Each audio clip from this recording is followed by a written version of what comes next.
it goes without saying that a lot of our students that are identified because they have reading difficulties. So it would make sense that we would have a high number of read aloud accommodations, especially for other content areas, okay? So nobody was upset with anything that we had done. Nobody had, kind of came to me and said, oh, this is a big problem. It was just kind of in passing and as part of professional development, and also looking at instructional strategies and student outcomes. How can I help with that? I think the accommodations are all a part of that. So, I appreciate y'all coming today.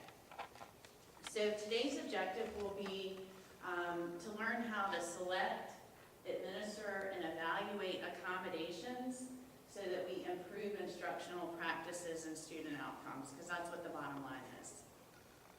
All right, specifically in reading. Can I ask you some quick questions? Sure.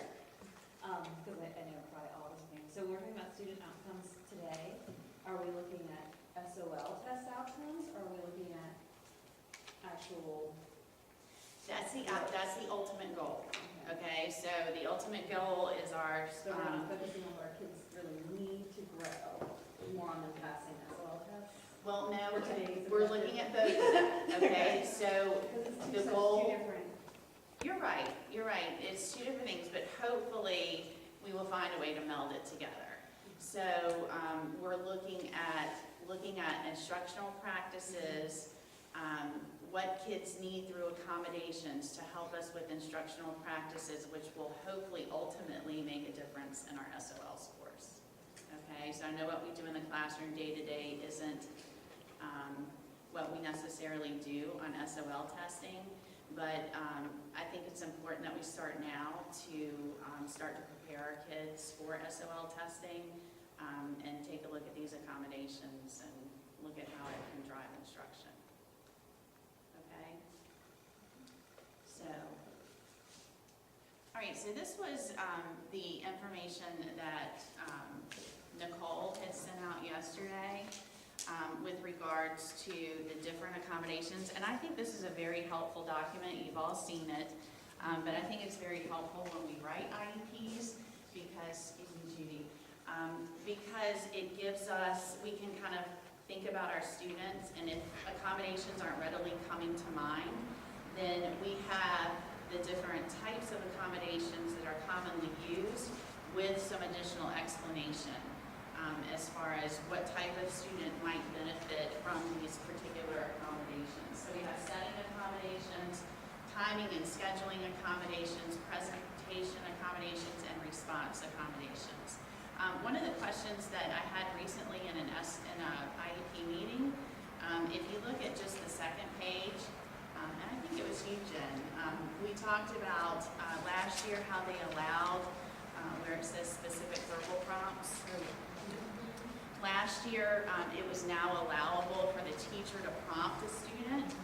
And so I wanted to make sure you had this verbiage so that we can make sure we add that to accommodation page in the IEPs that we are writing for students that do need those prompts. And that right now, the only prompts that are allowed are please continue with your test, keep working, keep going, focus, and stay focused.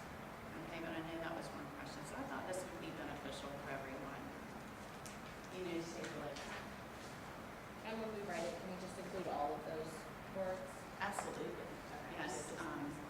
Right, and I would specify which one you're going to use, or can you say I'm going to use all five? From these 5 phrases to choose the specific verbal prompts which we use and must be documented in the IEP. But can you choose? Yeah, you can choose all 5. Just to cover your Just have to list them all. You can, and I would have an index card when you do your benchmark testing so that you can make sure, or whoever's testing your student, that they know that those are the specific words that they can say. It's readily available. It's there for them to access. But start, if you know that you have students that need this accommodation, please start using it now. Katie and I were having a conversation yesterday.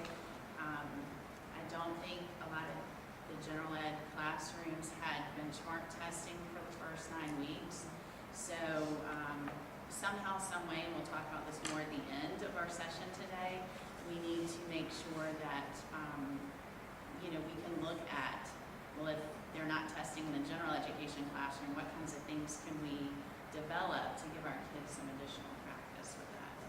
Because it's going to make a difference, particularly with this cat testing this now out. All right.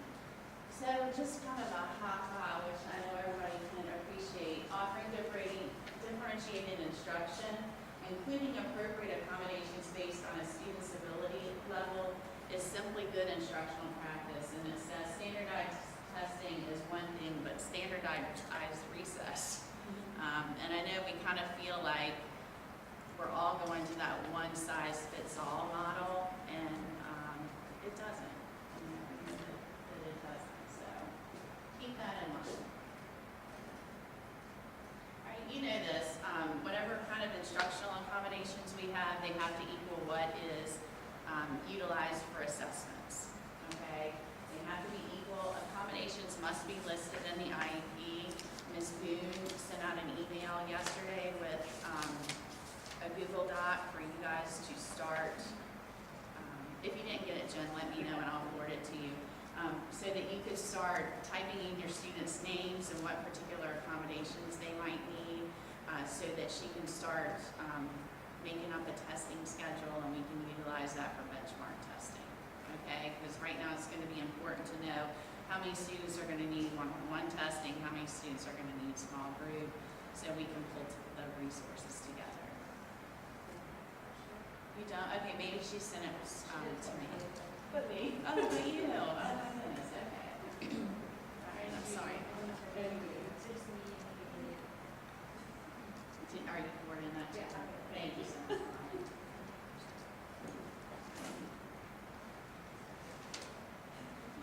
So one of the big things just in researching accommodations that kept coming up was accommodations versus modifications. And you guys know the difference, but I think it's important that when we write and develop these IEPs that we stress to our general education teachers who we work with that there is a distinct difference between accommodations and modifications. Accommodations don't reduce the learning expectation, whereas modifications will. Okay, generally we're modifying the curriculum. And I think that some of our general education teachers don't have a good grasp on that. What do those accommodations look like? So you can take a simple spelling test, all right, and you can say, well, on this spelling test, I'm going to reduce the number of problems for my student. I'm going to get rid of all the hard words. That's modifying the curriculum. Whereas if you just kind of randomly do a selection and they still have a variance of difficult words and easy words, then that's an accommodation. Okay, and a very common accommodation which we would utilize. Well, historically, modification only applies to the intellectually disabled student or ASOL. You're right. So it really hasn't placed in any other area. You're right, and I don't know if has it been your experience though in the general education classrooms? Yeah, that's where it's applied. Yeah, but especially with the vocabulary, we were saying, like giving them 2 words instead of 8. That's something that we're, just because instructionally they're not being successful, so we have to change things. But Right. they are still expected to have the same expectations as their peers. Right. But we just know that's not realistic. Right, and like I said, I think it's our job as the collaborative teacher to make sure that those teachers that our students are working with have a good understanding, because I really don't think that they do. Another good example I'm thinking of is calculator accommodation. Have you had those teachers that, you give them the calculator, you say, Johnny's able to use the calculator when he is completing assignments, yet you go into the classroom and Johnny's throwing a fit because he doesn't have a calculator and he doesn't know how to do it and he's upset and angry. So, and I know it's difficult in a collaborative setting where you don't necessarily have great opportunities to develop relationships with the teachers you're working with if you're pulled in and out every year and with a different person. But, we just have to do the best we can, and if I can help in any way with that, just let me know. As I was working on this professional development development, one of the main thoughts that came to my mind was, okay, well, we haven't done any kind of major benchmark test this first 9 weeks. What are our students doing in the classroom as far as when they take the checkpoint assessments and, not just for reading, but for math, if they have some kind of end of the 9 weeks assessment, are these assessments being read to them by the teacher? And if they are being read to them, is it a one-on-one situation? How are we doing all this? So, because we need to make sure that, especially as we get closer to SOLs, that we're mirroring, what's going on in the classroom with how they're taking those assessments. So let me know if we need to have that conversation with our general education teachers as well, because I'll be happy to do that. We just need to get them some practice, and I'll help with that as well. I think that's a problem, maybe more so for 504 plan students than it is for our caseload students. Because we, as their case managers, are advocating for what they need and explaining the accommodations to their teachers. Students with 504s, if it says, they have a calculator, they have a read aloud, or math aids, they're not getting specialized instruction on using math aids. They're not getting specialized instruction on how to use the calculator. Or even though, like, I had, like, when kids are doing tests, like the math in 5th grade, we did the math pre-assessment. I had kids from another room, the administrator at the time, she knew the calculator, goes right on their test, and I talked to her about it. So they're still not getting their accommodations if we're not there, Is which that is not an good. IEP? Yeah, I mean, it shouldn't, we've done what we can at that point. Right. It still isn't enough. And to be quite honest with you, it is the responsibility of the general education teacher to implement those 504 accommodations. They've all gotten a copy of it. Can you help? Can you assist with that? Absolutely. I mean, I know you guys are. Historically, what happened is about 2-3 weeks before SOL, they'll come and ask us if we can get them a packet of math aids, Okay. Which they haven't been which used they all haven't year used long. all year. Okay. So we have like specific, lining this up or fractions or templates that they've never seen before, so it's not helpful. Well, then it will be my job to work with and maybe have some professional development with those teachers. And I'm glad we're having this discussion because it gives me the information that I need to help them help our students. So, and I will invite you guys to that meeting if you want to come and be a part of and just hear what I have to say to them. That's absolutely fine. And if you feel more comfortable not attending, I'll leave that up to you. I know I have heard through the grapevine with some of our audio, some general education teachers have said, well, why isn't this already on tape for a 504 student? And my response to that is, it's your responsibility. And if you need help, you can reach out for help. But it's your responsibility to implement that 504 plan. Just because you're a special education teacher doesn't mean that it's your job. And I know a lot of you have big hearts, and I know a lot of you want to help, but you guys have your plates full too. So let me know if I can help with that. Audacity is a good program. It does give kids the practice to start a recording, to stop a recording, to rewind a recording, which is most like, an SOL audio version would be. And it's important that our kids practice that. I have a question about that, because our kids who get read aloud and good attention. We have quite a few of those kids. And we've tried the audio previous times, and it just doesn't, they are just clicking through. So then is that when read aloud, is that what we're using? That's what I feel like 3 or 4 when that's what the instance is. Last year, what I was told with regards to read alouds was to look at the data more so than the disability.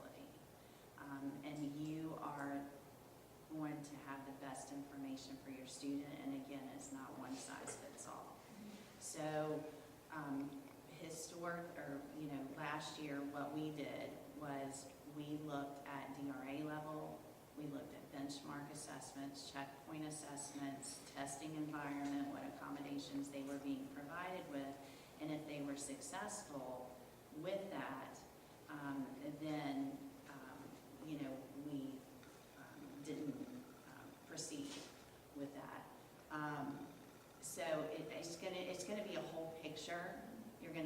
look at all of the components versus just attention. I do understand that our students with attention deficit, if we stand over them, you know, we have the opportunity to give them that eye, we have the opportunity to kind of give them, you know, we're not supposed to, but it's just our nature. And sometimes just our presence can help motivate them. Or just reading out loud to them so that they can't go ahead, you know. Right. they can't- You're So- helping with their pacing that way. Yeah, You are basically. gonna have to use your best judgment, and what I'm gonna say today, and you're gonna have autonomy in doing that, but we're gonna have that conversation, okay? So, just based upon, you know, the information that I was able to get.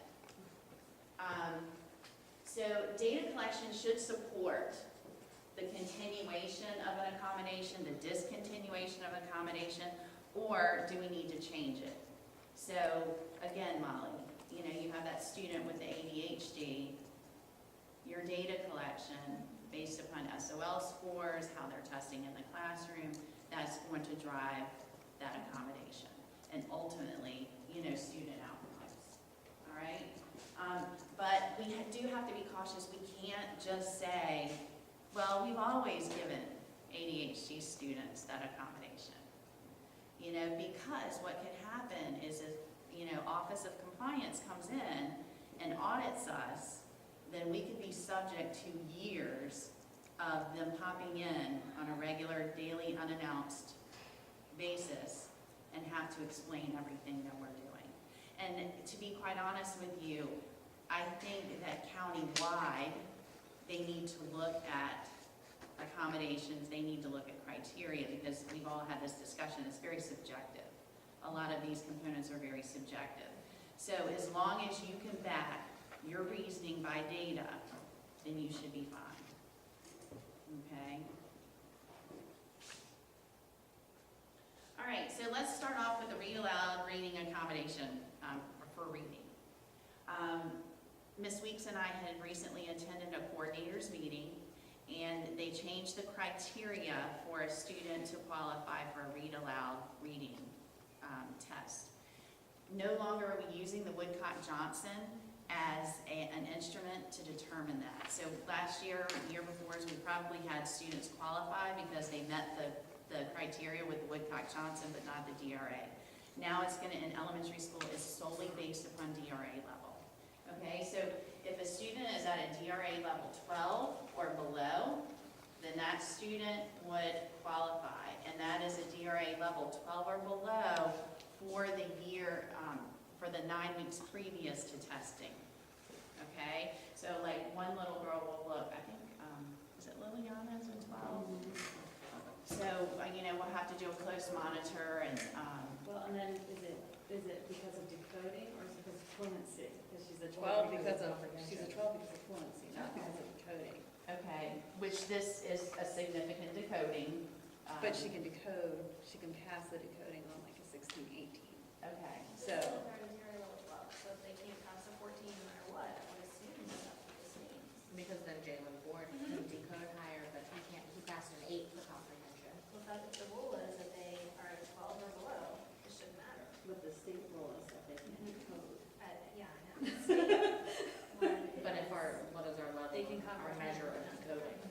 well, and I will say that many different counties have many different rules. Some of them use other psychological testing, some of them use Woodcock-Johnson, tests 1 and 3. There is a variance, there is nothing set in stone statewide to say this is the criteria. But the state doesn't say public school has to be deviations. Right. That's what you're doing. You're right, you're right. However, if we have DRA data to support that a student's reading at a DRA level 10, regardless of the decoding, I mean, they would meet the criteria because they weren't able to pass that DRA 12. All right? So the criteria for someone to now qualify for a read aloud is that the student has a current IEP, the student has a visual impairment or blindness, and that's a whole different form, or the student has a specific disability that severely limits or prevents them from decoding text at any level of difficulty. And, thinking about that student that you were just talking about, that student is still reading well below grade level, correct? Right, but then like there's another student in the same class who's 14. So he won't have read aloud, but he actually decodes worse than she does. So I guess that's where I'm getting confused, is that because he could read faster than she could, he could pass as well. I mean, he could pass 14, because 14 is where you start with fluency. 12 is the last one without any time. Right.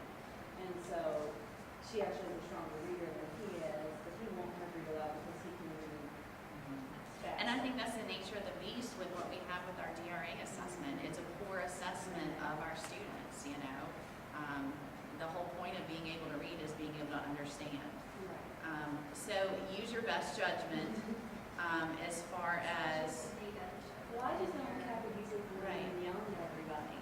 no, she won't, because this is for one, it's a new form, and for two, you got me on tape, right? We did, we had a lot of Well, we're looking at it, and I will let Kathy know that we looked at it. I will let East know that we looked at it. And I think that's the whole thing. We just have to have the data to support it. And according to Chesterfield County's criteria, if a student is reading at a DRA 8 through 12, then they can qualify. If you don't feel comfortable with that, Jen, No, then I'm just let's- saying we would need to do her IEP now, because when her, it has to be within the 9 weeks prior. Yeah. to testing? Yes. So it says the completion of the checklist. So 9 weeks prior to. This is the checklist. Right, which you do at the IEP meeting. Oh, okay. So you have to do, like, so then, we have to do her IEP now, because her IEP is not due for a while, and then she'll be over 12 by then. But if we do it. Hopefully she will be, yes.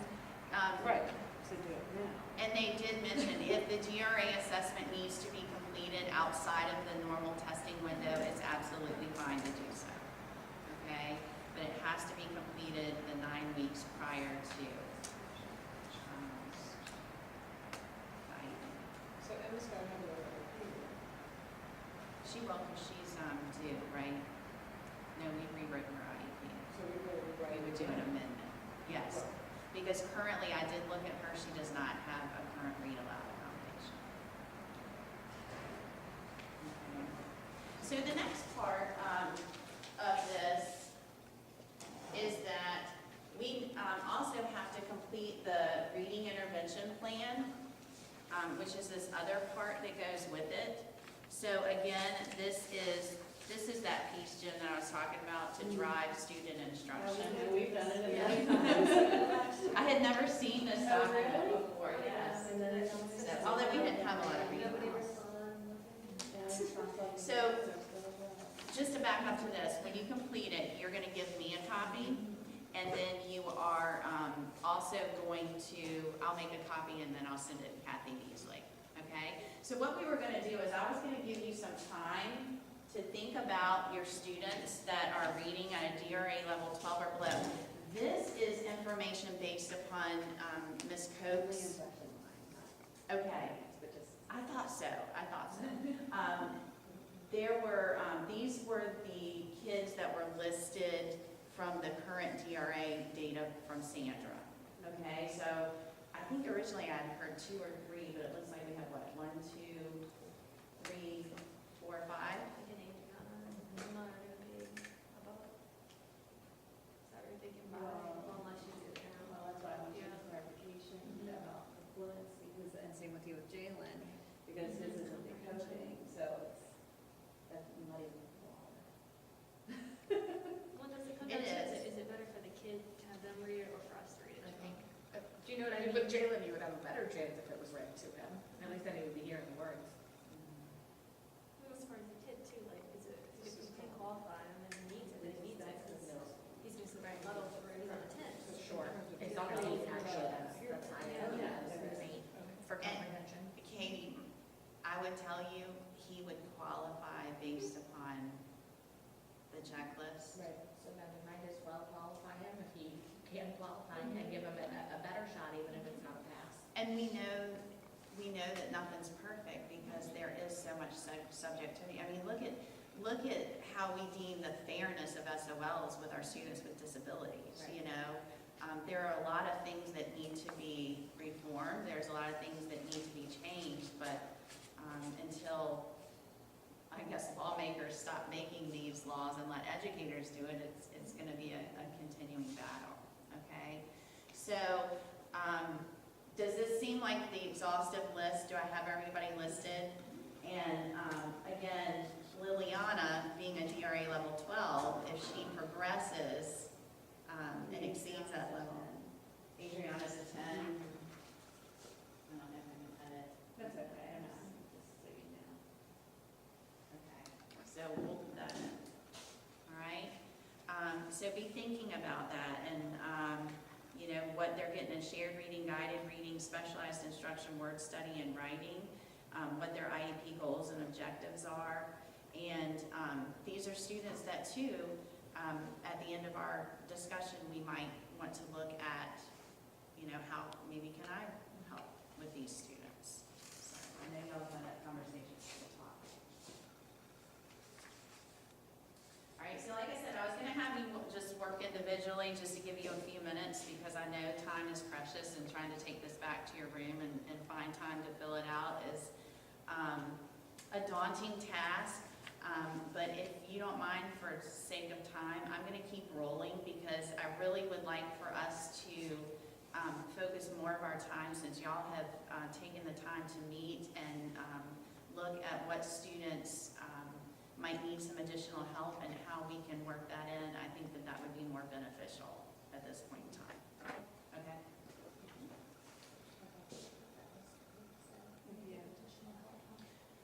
All right. So, Do you have a computer in here? I think I'm gonna do the documents. I didn't share it with you. Okay. Well, we made a list, and I've got the list on my computer, and I don't have it. okay, all right, that's okay. So this is what I found out so far, okay? And again, I put in the data request so that we can take a look. I'm curious to know why are they saying that we have more read-alouds? You know, how does our data compare? And I should have that at the latest 2 weeks, okay? But in third grade, we had 4 out of 5 students had a read-aloud accommodation in another content area, okay? That one student that does not have a read-aloud accommodation is a hearing-impaired student. So all of our students who have the SLP or OHI identification, they currently have SOL tests read to them. And it's a read-aloud accommodation, not an audio accommodation. So what I did was I pulled their DRA that Sandra had just given me. And as you can see, we have a DRA 28, a DRA 3, a DRA 10, and a DRA 18. And the benchmark right now is right around a DRA 30.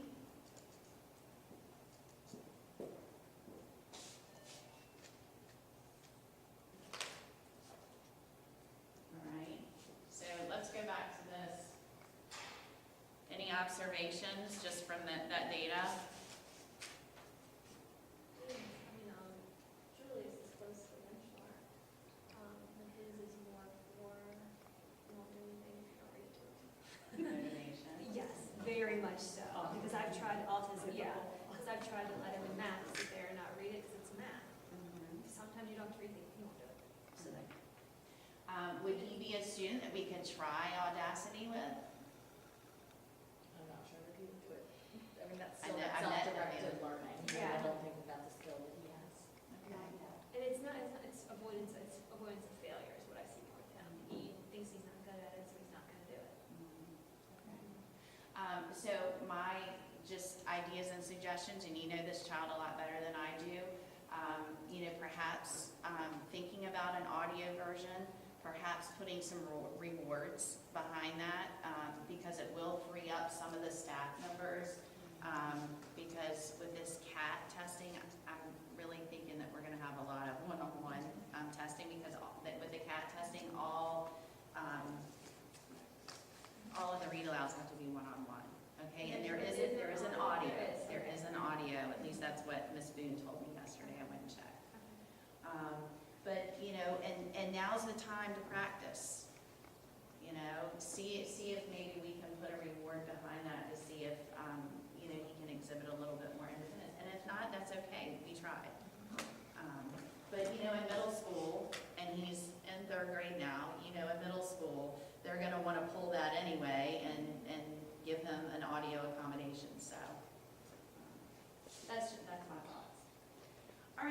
fourth grade, we have 11 out of 13 students that have a read aloud accommodation in other content areas, which is right around 85%.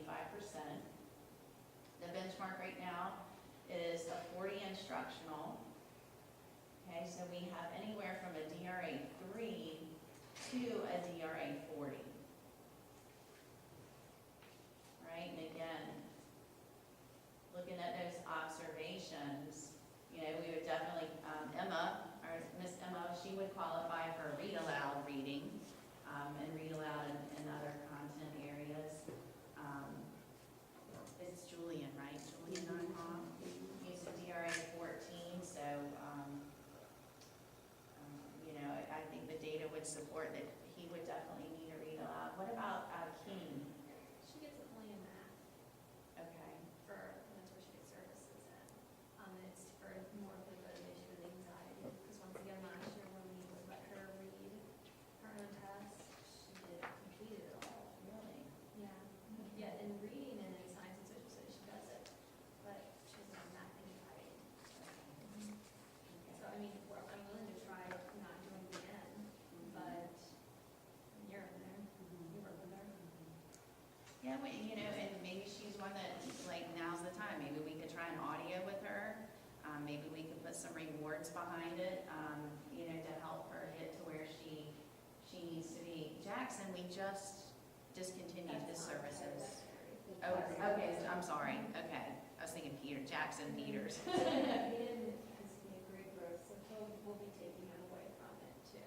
Because he was on a 28 last year. Okay. So he really has come far, so he'll be moving his IEP. 36. Oh, okay. Wow, that's huge. Good job. Okay. So like I said, you know your students, you know, better than I do. But again, if we have people that are looking at us saying, you know, questioning, you know, are we doing too many read alouds? We're having that conversation, and it's really worth trying it now because, like I said, we have time, and they're going to try and wean them off of it before the end of fifth grade anyway.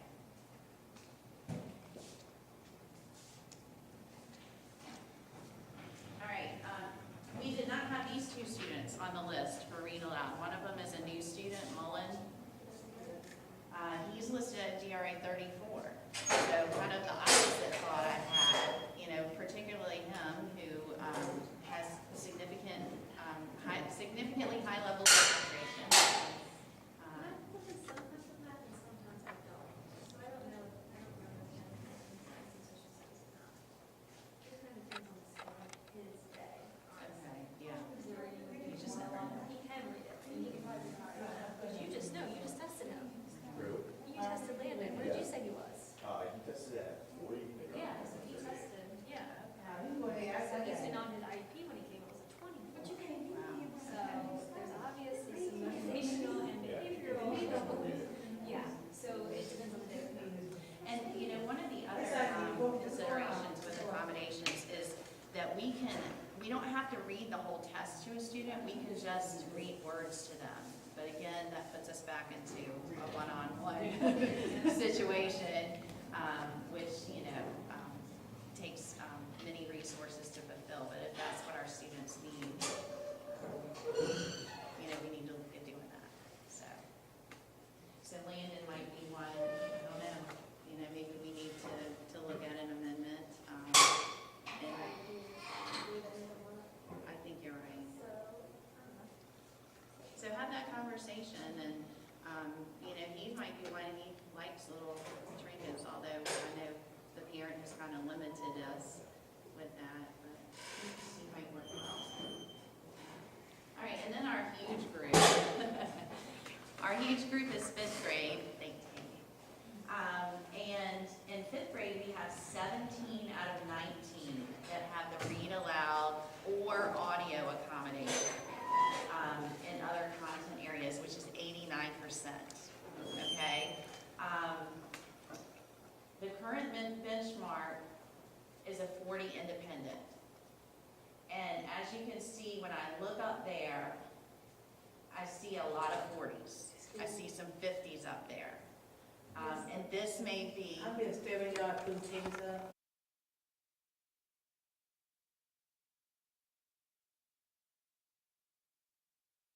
I don't know, because she, like I said, she hasn't given me specific information. She just said it might be worth looking at. There are some scores that I didn't have yet, and Jackson Peters is up there. I think he was discontented, okay? Santi doesn't have to rely anymore to do his IP. Okay, good. Good, so take notes with these other students to see, you know, is that accommodation really necessary?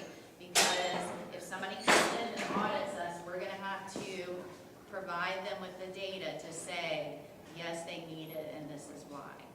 I don't know why some districts do it, they had it already. Mhm. And their IPs do. Yeah, so once their IPs do, we can change it. And But I think, let me try to, we'll have to keep it, because the mom will let us use that.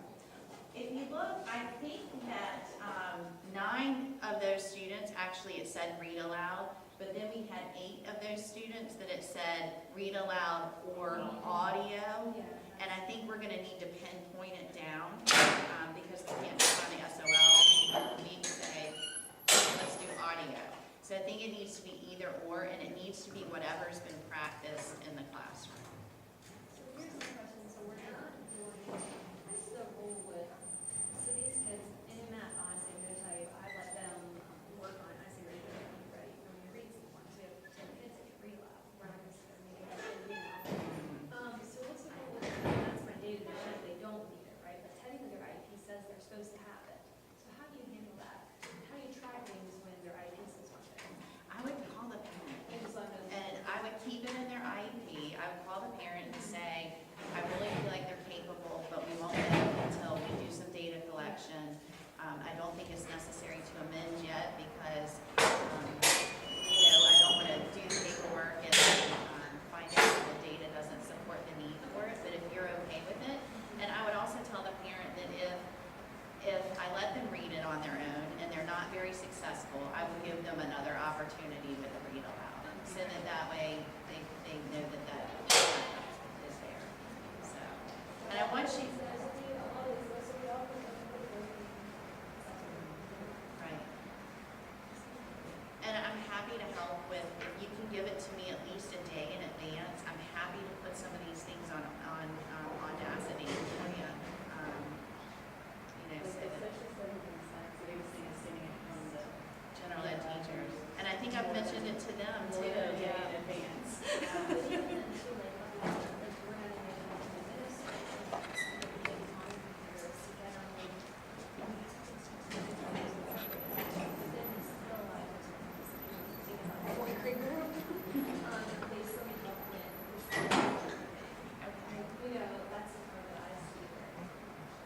So let's talk about how I can help with that. And, you know, at the end, we're almost there. So we'll talk about how I can help with that because it's necessary that they receive these accommodations. And it's necessary that we practice and we'll do what we can to with that to help ease their mind and ease your mind as well. All right. So then I just kind of did a whole grades 3 through 5. What does that look like at Curtis? And students who get read aloud, and that did include the audio. We're sitting at about 86%. And you know, like I said, after I reflected upon that last night, I was thinking, well, you know, again, a lot of our students have reading difficulties, so you would expect the number to be high. But I am interested to find out how it does compare with other elementary schools in the county. It'll be an interesting thing to find out with this season.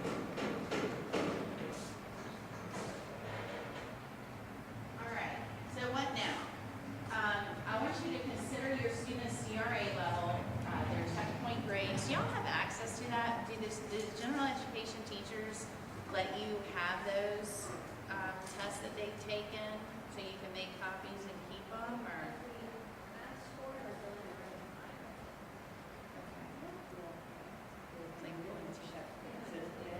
There was one fourth grade test they did, the IA test they made, I had to take that. I haven't seen like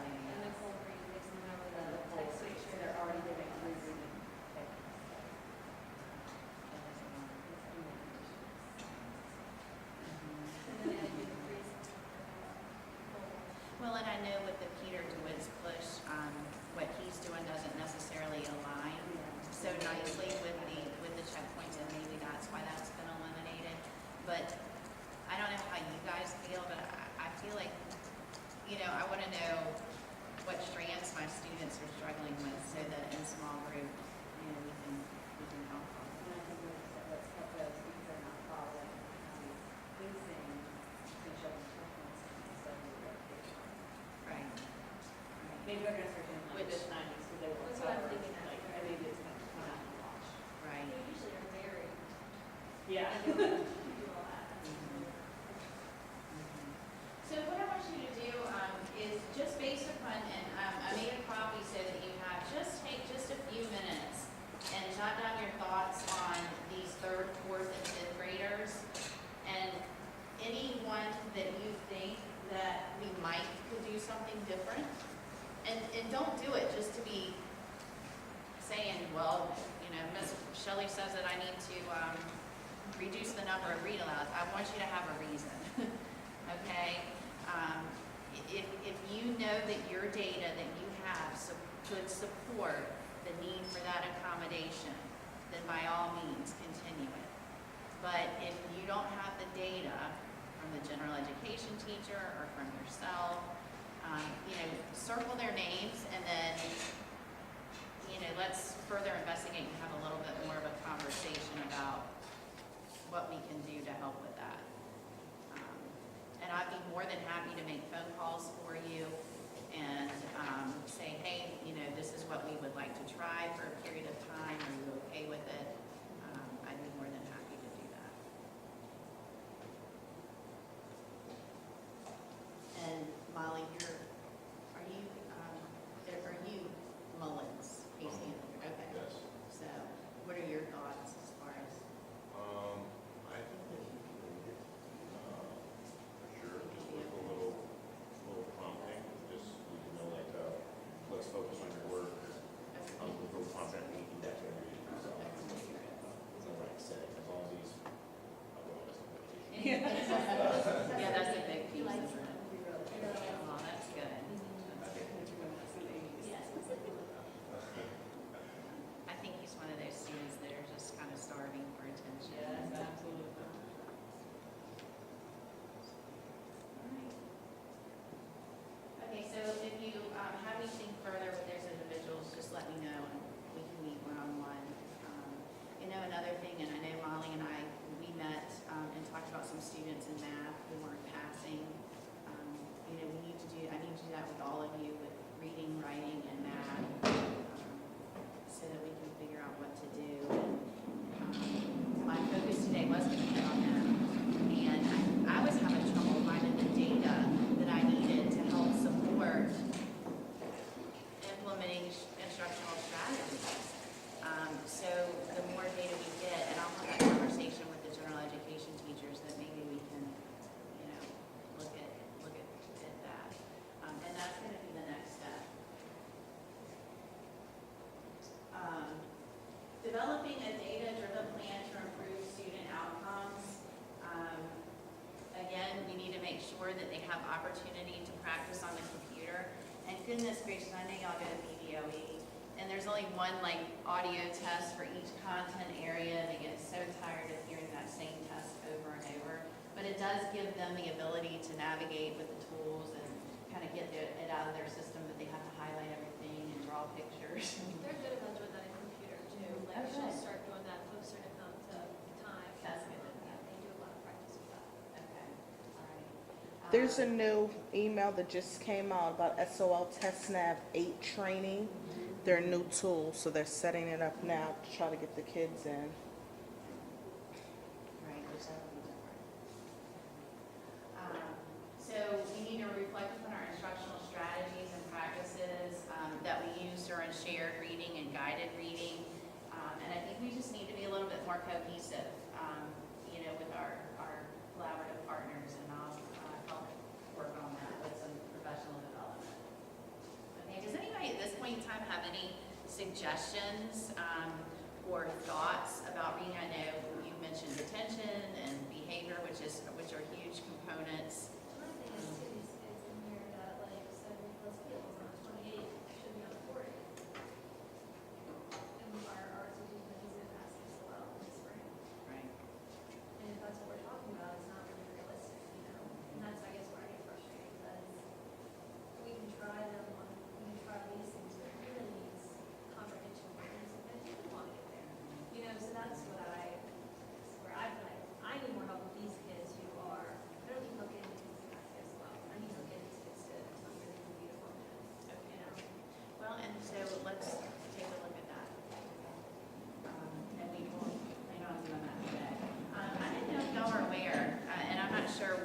new was, I had been told that our special education students still, they could use a highlighter, but it all had to be one color, all the paper had to be one color. I did find information yesterday on Virginia Department of Education's website. I believe East had mentioned this, in talking to her one day. We see the specific verbal prompt for stay focused and keep working. That is, that came out last year. The use of a dry erase board instead of scratch paper. Yes, and our special education students can now use more than one color dry erase marker. So, I thought that was interesting. I do agree with you. I think the dry erase board is very motivational for our students. So, That's what you do in our class too. right, it mirrors what we do during instruction. And then the use of additional colored markers or colored pencils. They can have more than one color. Written directions to be handed to students, to accompany verbal directions, and dictation to a scribe, and that would be, of course, the conversation. But some new things coming down the pike, and I think with our state superintendent, he's not a big guru on these SOLs either. And I know he's had some conversations with Dr. Lane recently. I think that we're going to see some more beneficial things for our students. Are those, moving on, are they in second? Probably not. I'll ask Denise about it. Like the dry erase board one. Right. Right. I will ask Denise about it, and just like that one that you caught, you remember when it was stated wrong? Assertive technology. Yes, instead of assistive technology. Yeah, No, it's, in the drop down, it's assertive technology. Or the bubble is assertive technology. Not assistive. No, not assistive. All right, and so on the PowerPoint, I just had some really cool professional development modules and things like that about accommodations. Different states do things differently. A lot of these were from Alaska and Oklahoma. I'm very interested to see how other states handle accommodations. I'm interested to see their checklists. I'm interested to gain that knowledge because I think it leaves, I guess it validates why I think that these checklists and accommodations are so subjective. And to me, it validates my frustration over some of the accommodations that we're not allowed to give our kids. So, and I think the more that we speak up, maybe, collectively our voice will be heard. All right, so today I was hoping to also take a look at the calculator criteria list. And I decided last night, I said we've got enough to do, so we're going to put this off to another day and again look at math data and groupings and that type of thing. One of the difficulties we have with the qualifications for calculator accommodation is it has that verbiage in there with attention to sequence. If a child has difficulty with attention to sequence, then they would be allowed to utilize a calculator. Attention to sequence would be attentional difficulties. There's no set number. When I was talking with Catherine Klein, our school psychologist, she felt like it needed to be an 84 and below. When I've talked with East, she feels like it needs to be in the lower 70s to qualify. So a committee has been formed within the county to kind of eliminate some of that subjectivity, but nothing's fast. But as I hear updates, I'll let you know. But we will look at how many of our students qualify for calculator criteria. We'll make sure that all of them that need it have it, and that if any of our students have it and don't need it, which I don't think is the case, but we'll look at that as well. The other point of controversy is over the plain English math, and I also have some clarification into East and Kathy with regards to that. Janine and I had a conversation yesterday. She was told that no students with attentional difficulties can definitely qualify for a plain English math test because it takes a lot of the verbiage away. It just kind of gets down and dirty to the question so students can understand what's being asked of them. So there's two ways you can qualify for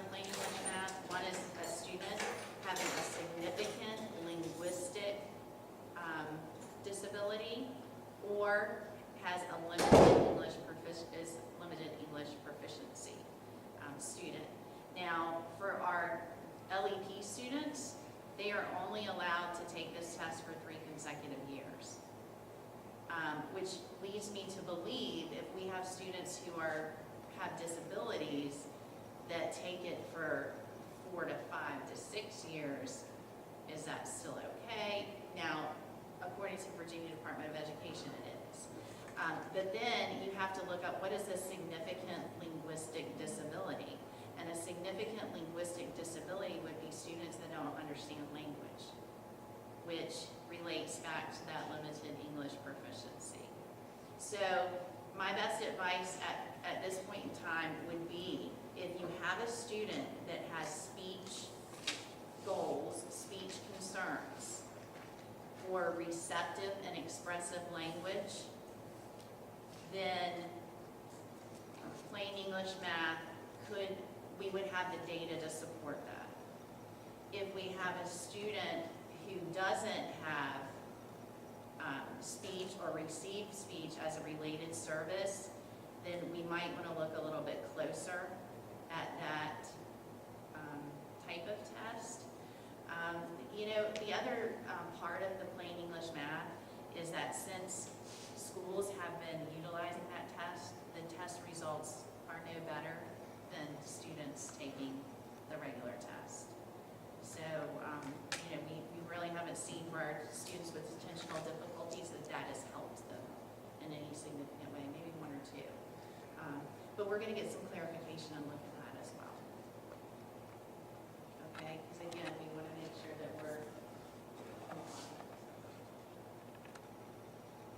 I think that's it. All right, so what I wanted to do, and I've taken up a lot of your time, I appreciate everything. I do appreciate y'all being here more than you know, and my apologies for it taking us so long to gather.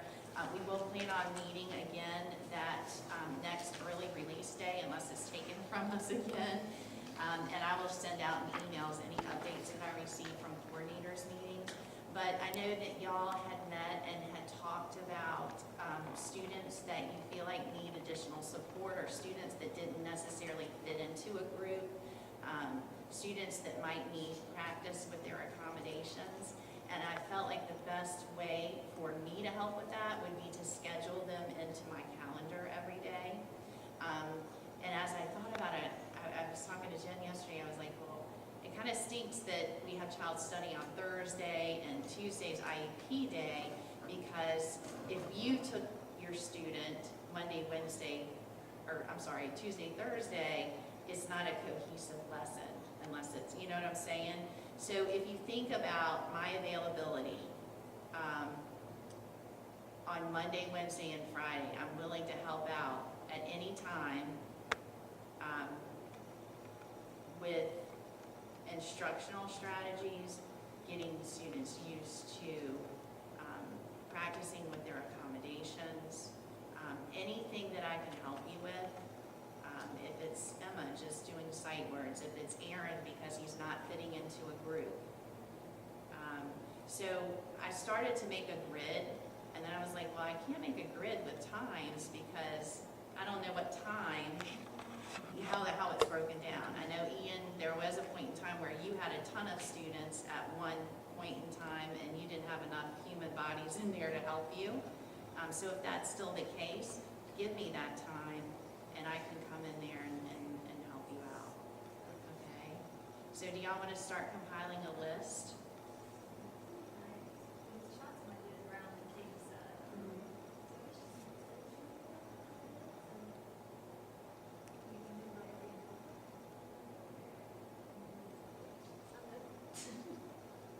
Okay, so related to this professional development, let's start there with accommodations. Can you please send me a list or jot down a list of students who have the read aloud accommodation that you want me to at least practice with them?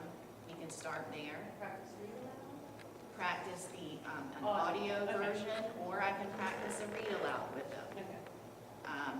And not checking for knowledge of content, but talking with them about, okay, I just read the story, I read the question, you need me to read paragraph 2, what are you can't say I need to go back to Okay, year grad too. so- You know what I'm saying? Were you allowed reading kids, or were you allowed? It can be either. It can be either. Feels like a good, I mean, there's probably a few, but I feel like a good bit of our kids are pretty well versed on how to do that. Okay. That is one area I do feel, at least the ones I've worked with. Okay. I feel like, I mean, they're really, they hear certain, they're, read a paragraph, you know. That's awesome. Reread or Besides read your it. social study, like you did. Well, I think they've been there, Same. yeah, they're good at advocating, at least that little group that I work with. Now, I don't know about all the others. I imagine Jalen will not so much. What about Audacity, trying students out on Audacity with tests? Yeah. The other thing I was gonna ask is, just as a suggestion too, is there, on Fridays, the computer has an itinerant here as well, which means that computer, I don't know what her other things are, but like from 1 to 2, from what I can see from the schedule, she's not teaching anything. And is that a time that we could use her to help with those sort of skills as well?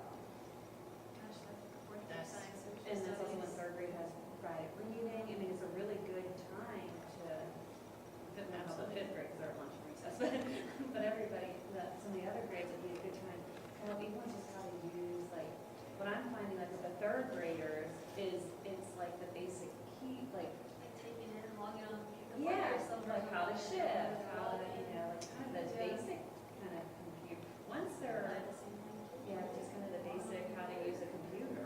She doesn't remember. How to shift to make a capital letter, you know, just Do you know the itinerant's name? It's not the itinerant, it would be Angie, who isn't teaching at that time. Angie, what's Angie's last name? Angie Dyke.